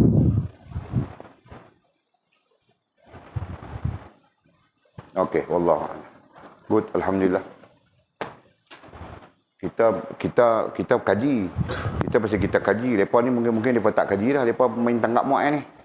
Buah tangkap muat ni bahaya. Kan? Dia main tangkap muat. Tangkap muat kalau hak tahu tu bom. Tangkap muat, bom. Bahaya, mati buta ya.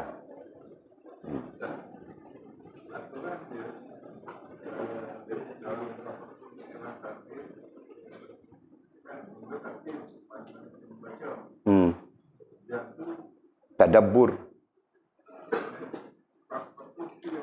Tafakurlah salah. Dia boleh jadi juga, boleh jadi tartil, tadabbur, tafakur, tadabbur boleh jadi. Tapi bagi ahli yang faham lah. Bagi orang yang faham lah. Bagi orang yang tak faham ni, mungkin kita kata orang yang tak faham lagi ni, dia tartil, tadabbur, kemudian baru tafakur. Macam tu lah. Bagi yang tak faham. Sebab kita ada orang yang erti, ada orang yang tak erti. You know, kan? Iyalah, betul pun. Ya.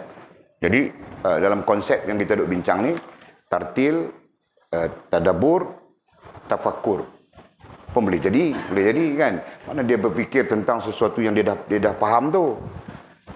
Dalam keadaan-keadaan tertentu, dia kena fikir juga. Kan? Dia tartil, ini kita terkait dengan Quran yang kita habaq tadi ni. Dalam keadaan-keadaan yang tak terkait dengan Quran, fikir tu kena ada juga. Berarti tafakur tu kena ada juga. Contoh, kita katakan, dia tak pernah dengar Quran, tak pernah dengar hadis Nabi SAW pun. Tapi dia berfikir, aku ni dah jauh telajak, kena patah balik ni, misalnya. Kan? Itu salah satu bentuk tafakur. Sehingga para ulama yang kemudian mengatakan, apa nama dia panggil apa? Bidayah. Ya kan? Tafakur bil bidayah katanya. Tafakur permulaan. Sebenarnya kalau kita bincang isu tu, kita bawa pergi balik, dia sebenarnya tu lah, taufik tu lah. Dia bawa pergi kepada taufik, bawa pergi kepada step-step tu kan. Itu je. Allahuakbar. Nah, kamu orang ada pertanyaan kah? Tak boleh tanya lagi sekatlah. Sekatlah tak tahu nak tanya apa lagi depan ni. Masa belajar, masa umur kamu orang lah. Akulah yang paling penuh dengan pertanyaan. Tahu tak? Sampai guru bilang, okey, kau cukup, esok kau pula, besok. Nah, sekarang kasih orang lain pula. Nah, kalau aku tanya aku seorang saja 5 soalan. Nah, belum orang lain lagi. Nah, guru stop ya. Esok kau tanya pula, sekarang kasih orang lain pula. Sampai begitu.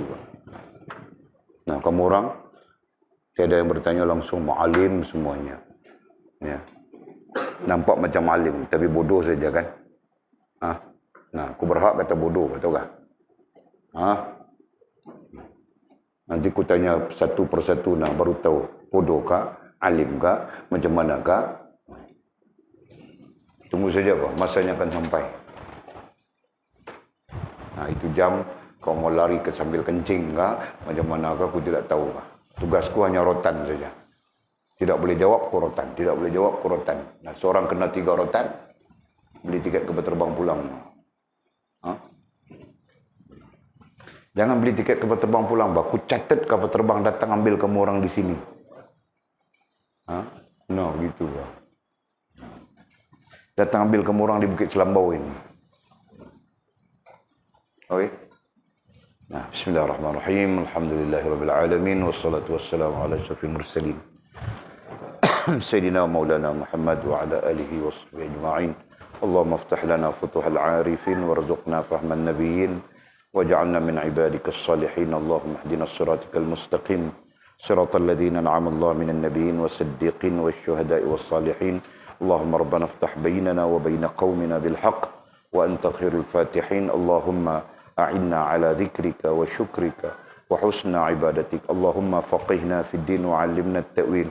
Allahumma faqihna fid din wa 'allimna at-ta'wil. Allahumma faqihna fid din wa 'allimna at-ta'wil. Wa sallallahu ala sayyidina Muhammadin wa ala alihi wa sahbihi wa baraka wa sallam. Walhamdulillahi rabbil alamin. Taqabbalallahu minna wa minkum.